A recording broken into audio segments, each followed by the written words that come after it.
Hello வணக்கம் and welcome to Tamil Fact. இன்னைக்கு உங்களுக்காக 10 facts about Rachida. Let's go. பிரிவோம் சந்திப்போம்ங்கிற சீரியல் தான் அவங்க தமிழ்ல பண்ண ஃபர்ஸ்ட் சீரியல். ஆக்சுவலி அந்த சீரியல்ல அவங்க பிளாக் மேக்கப் போட்டு நடிச்சிருந்தாங்க. நடிக்க வர்றதுக்கு முன்னாடி அவங்க ஒரு விஜேயா இருந்தாங்க. வேற ப்ராஜெக்ட்ஸ்ல பிஸியா இருந்த காரணத்தினால சரவணன் மீனாட்சிங்கிற சீரியலுக்கு ஃபர்ஸ்ட் அவங்க ஒத்துக்கவே இல்லையாம்.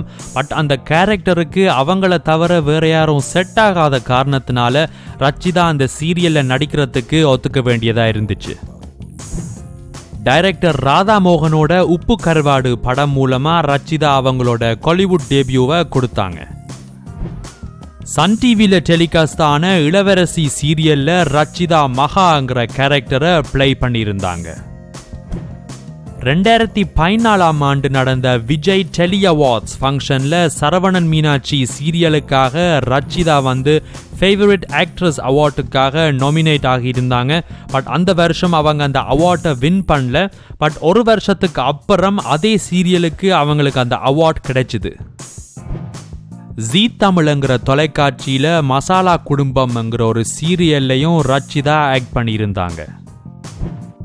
இதுவரைக்கும் கன்னடா, தெலுங்கு அண்ட் தமிழ் போன்ற மொழிகளில் அவங்க சீரியல்ஸ் பண்ணியிருக்காங்க. தி சென்னை சில்க்ஸ்ங்கிற கம்பெனிக்கு தான் அவங்க ஃபர்ஸ்ட் அட்வர்டைஸ்மெண்ட் பண்ணி கொடுத்தாங்க. கரண்டா தமிழ்ல சரவணன் மீனாட்சி சீரியல்ல மட்டும்தான் அவங்க ஆக்ட் பண்ணிட்டு வர்றாங்க.